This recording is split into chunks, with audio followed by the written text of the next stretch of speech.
Tick, tock. They were late, not because you were hiding, but because they weren't ready to see what you had become. And by the time the watchers finally noticed, the analysts, the observers behind glass screens and silent algorithms, the ones who catalog anomalies and pretend reality stays still long enough to be measured, you were already operating beyond their reach. They'd been tracking you quietly for months, maybe years, feeding your patterns into machines designed to predict behavior, to quantify deviation, to assign cause and effect. And everything worked fine until you stopped fitting anywhere. Their systems glitched the moment you stopped behaving predictably. Charts stopped aligning, models collapsed, correlations unraveled, and suddenly closed-door meetings began. Late nights with tired eyes and nervous hands hovering over keyboards, because one human presence kept destabilizing outcomes that should have been fixed. They discovered 3 things about you, 3 capacities that shouldn't coexist, 3 violations of everything they believed, defined human limits. And this wasn't fantasy or ego or wishful thinking. It was the inevitable result of someone breaking through conditioned consciousness and beginning to operate on a frequency that refuses domestication. They watched how reality behaves around you, and it frightened them, because probability bends in your presence, not metaphorically but statistically. Situations tilt, outcomes soften, doors unlock without keys, and you walk into scenarios engineered to fail you only to leave intact, often victorious, not through force or manipulation, but because the environment recalibrates itself around you. They tried calling it luck, but luck doesn't compound, doesn't strengthen under resistance, doesn't repeat with precision, and you collapse potential just by arriving. They watched interviews where logic said no, but reality said yes. Conflicts where numbers favored opposition until momentum flipped anyway. Moments where everything should have collapsed but didn't because you were there. So they tried to trap you with subtle tests and engineered obstacles. Predictive scenarios meant to corner your responses.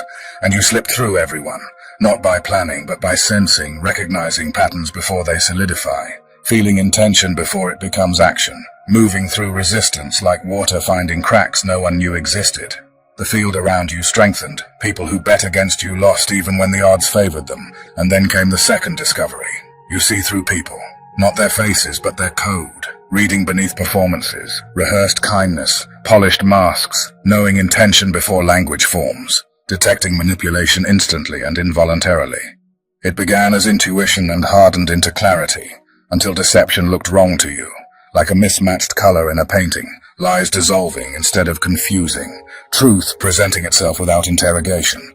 They tested this quietly, sending people with hidden agendas, professionals trained in persuasion, experts in psychological influence.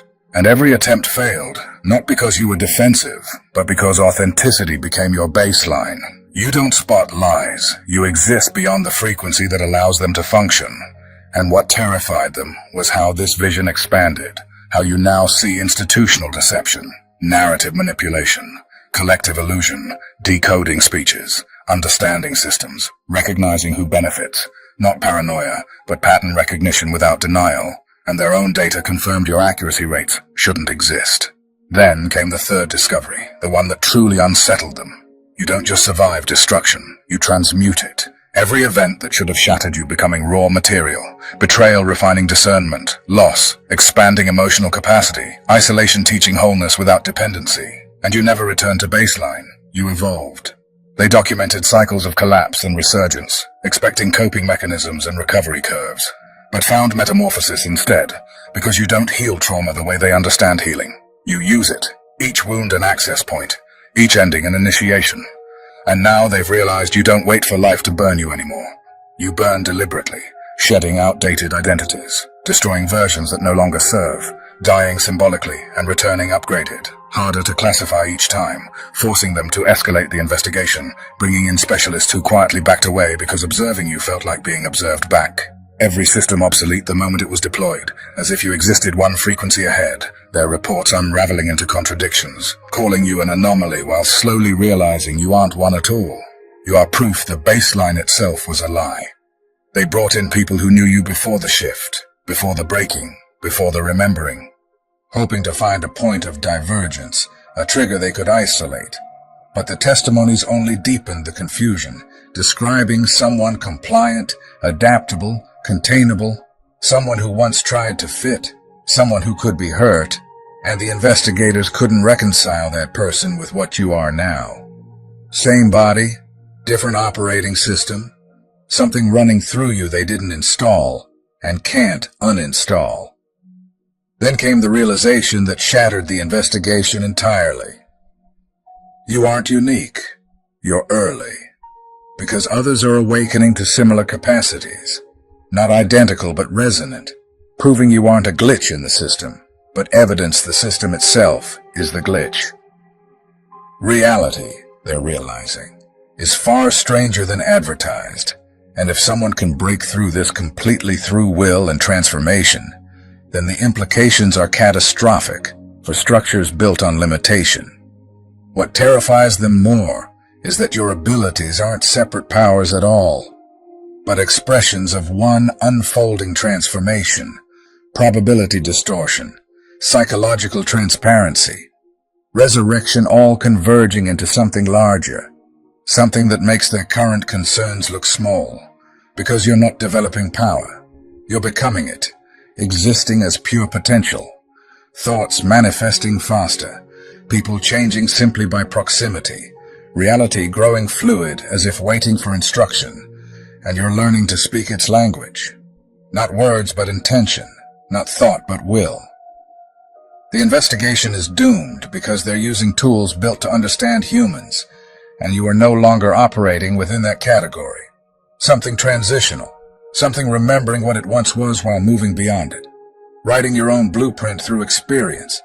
And the most destabilizing discovery of all is that you're contagious, not like a disease, but like an idea that can't be unthought, a frequency that activates dormant awareness in others.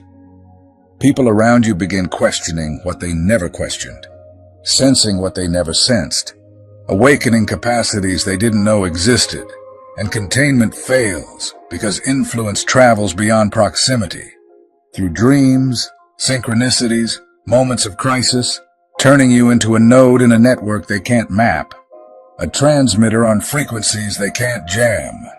Investigators themselves begin showing symptoms, questioning systems, resigning quietly, eyes betraying the awareness growing behind them, because studying you reveals their own limitation, forces them to confront the possibility that obedience was a choice, that power was always internal, that reality itself is negotiable. Decisions are being made in rooms you'll never enter, because they now understand you represent an existential threat, not by violence but by example. Yet what they still don't grasp is that you're not the threat, you're the announcement, not the revolution, but the signal that it's already underway, spreading faster the longer they hesitate.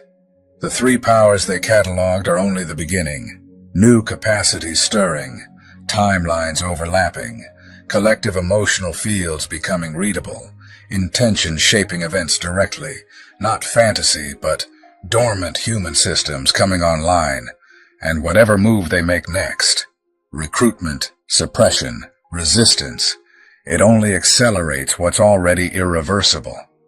The truth they'll never write in their reports is this: your existence proves their entire structure of control is an illusion, built on convincing people they are small, limited, dependent, when in our, and this is where the shift becomes irreversible, because what unfolds next isn't dramatic on the surface, but tectonic underneath. A quiet but absolute reordering of how you relate to existence itself. And the reason they never anticipated this phase is because it doesn't look like power in any way they recognize. There's no spectacle, no confrontation, no announcement, only a deep internal disengagement from everything that once demanded your reaction. And the moment that happens, the world loses its leverage over you entirely. You stop arguing with reality. Stop negotiating with outcomes. Stop explaining your depth to people who only listen at the surface. And this is when your energy condenses into something heavier, something grounded, something immovable. You begin to notice that you are no longer pulled by urgency, no longer seduced by validation, no longer destabilized by uncertainty. Because your nervous system has completed a transition most people never reach. It has exited survival, exited performance, exited adaptation, and entered authorship. From this state, you don't respond to life. You set the tone that life responds to. And this is why environments reorganize after you enter them. Why conversations shift without you steering them. Why people suddenly choose their words more carefully around you, sensing that something in you no longer tolerates distortion. You aren't intimidating, yet people feel exposed. You aren't controlling, yet manipulation collapses in your presence. You aren't confrontational, yet unresolved truths surface around you as if pulled forward by gravity. What's actually happening is that your coherence has become undeniable, and incoherence cannot stabilize near it for long. You've outgrown the need for intensity to feel real, because intensity was only ever a symptom of fragmentation. And now your power expresses itself through stillness, through precision, through restraint so exact, it unsettles those who survive on chaos. You've noticed how silence now bends conversations, how pauses destabilize those who once dominated with noise, how your refusal to over-explain forces others to confront their own projections. And none of this is strategy. It's alignment.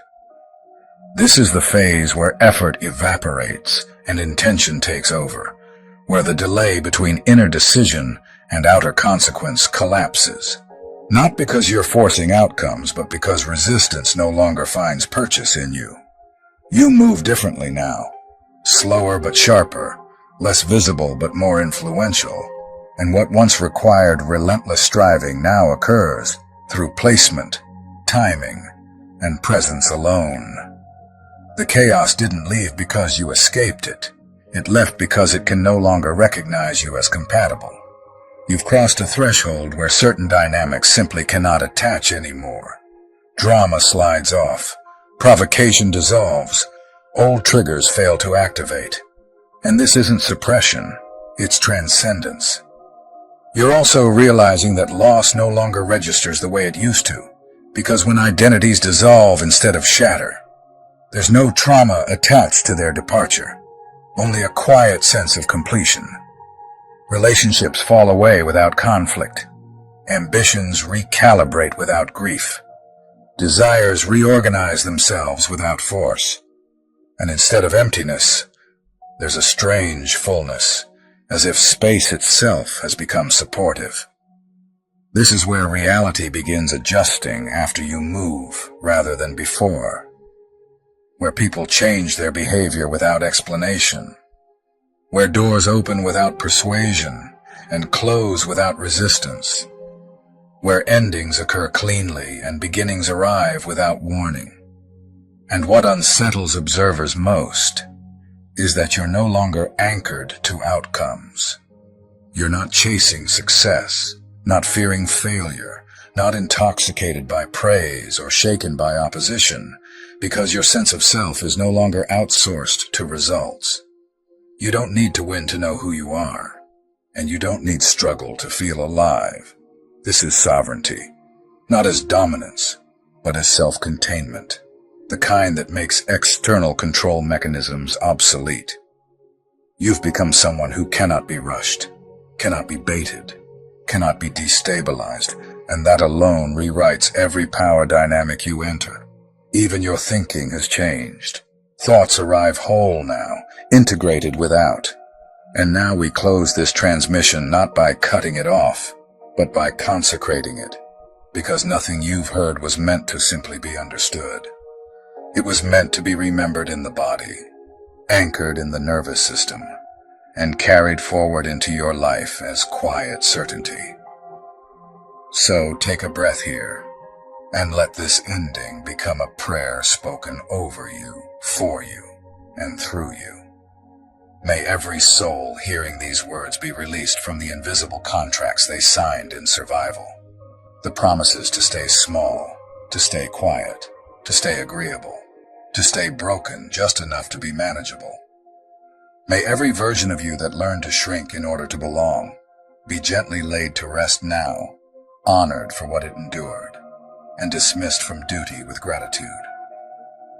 May the weight you've been carrying that was never yours, ancestral fear, collective anxiety, generational silence, be returned to the earth for composting, no longer stored in your body or your breath. May your nervous system remember safety, not as absence of danger, but as presence of truth. May your mind release the addiction to urgency, the reflex to explain, the habit of bracing for impact, and may your spirit settle into its natural posture of calm authority. If you have been betrayed, may that betrayal crystallize into discernment rather than bitterness. If you have been abandoned, may that abandonment transmute into self-trust rather than self-doubt. If you have been isolated, may that solitude reveal itself now as initiation rather than rejection. May the seasons where nothing made sense suddenly rearrange themselves into a pattern you can finally see, not as punishment, but as preparation precise enough to build someone who could hold this level of clarity without losing compassion. May every door that closed do so without regret, and may every door aligned with your becoming open without resistance, because what is meant for you does not require force, exhaustion, or self-erasure. May you stop mistaking peace for boredom, stillness for stagnation, and quiet for lack. And may you recognize that the calm you are entering is not the end of movement, but the end of unnecessary turbulence. If there are eyes watching you, systems tracking you, people waiting for you to fail, may they witness not your collapse, but your composure, not your reaction, but your restraint, not your anger, but your unshakable coherence, because nothing disarms distortion faster than someone who cannot be provoked out of alignment. May your presence continue to reorder rooms without announcement, soften hardened hearts without effort, and expose truth without aggression, and may you never again underestimate the power of simply being regulated, grounded, and awake. May your intuition remain clear, your timing precise, your steps measured, and your inner voice louder than the noise of the world. And if doubt ever returns, as it sometimes does, may it be met not with panic but with remembrance, not with spiraling but with stillness, because you are no longer learning who you are stabilizing it. And now if this message found you exactly when it needed to, if something in you recognized itself between these words, if your body relaxed or your mind went quiet or your spirit leaned forward instead of pulling back, then honor that recognition by staying connected. Like this video so the signal reaches others who are still searching for language for what they feel, but cannot yet name. Share it with the one who has been carrying their power silently, wondering if they are alone. Subscribe to this channel and turn on notifications, because what we are building here is not content. It is continuity, and each message goes deeper, clearer, and more precise. Stay until the end of every transmission, because clarity completes itself only when the message is fully received. And remember this above all else: you were never late, never behind, never broken, and never lost. You were being refined in silence for a moment that required someone exactly like you, steady, awake, and unafraid to exist as you truly are. Spirals or fragmentation, and intuition no longer whispers, it informs. You don't question your knowing because it no longer competes with fear, and this clarity doesn't feel euphoric. It feels inevitable, like gravity finally working in your favor. You are beginning to understand that what you call calm is actually command, what you call neutrality is actually precision, and what you call detachment is actually freedom from distortion. This is the phase where identity dissolves into function, where ego gives way to clarity, where you stop trying to conceptualize what you are becoming and simply allow it to operate through you, because the truth is no longer something you understand. It's something you execute effortlessly. You are living from the center now, not the edge, and from this position everything aligns without friction. There is no return from this state because nothing you left behind can reach you here, and nothing ahead of you requires permission to unfold. Whatever you are now, it cannot be undone, it cannot be diluted, and it was never meant to be explained or defended.